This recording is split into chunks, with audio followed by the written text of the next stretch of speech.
ভাগ্য নিয়ে কিছু কথা। আমরা যে বলি ভাগ্যে যা আছে তাই হবে, এই ধারণাটি আমার মতে ভুল।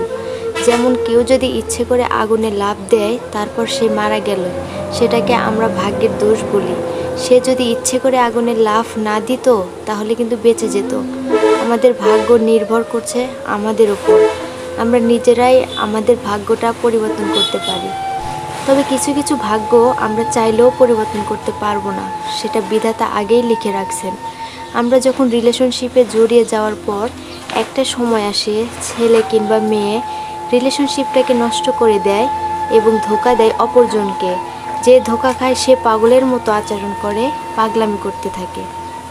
সে তার আগের স্মৃতিগুলোকে নিয়ে বাঁচতে চায়, যার জন্য সে বারবার কষ্ট পায় আর বলে ভাগ্যে থাকলে তাকে একদিন ঠিক ফিরে পাবো। এই আশা নিয়ে বসে থাকে আর কষ্ট পেতে থাকে দিনের পর দিন। অন্যদিকে যে আপনাকে ধোঁকা দিল সে কিন্তু আপনার কষ্টটা বুঝবে না। দেখবেন সে হয়তো নতুন রিলেশনশিপ জড়িয়েছে কিংবা বিয়ে করে সংসার করছে। এসব জানার পরেও আমরা ভাগ্যের ওপর আশা রাখি সে হয়তো একদিন ফিরে আসবে, কিন্তু এটা ভাবা একদমই বোকামি।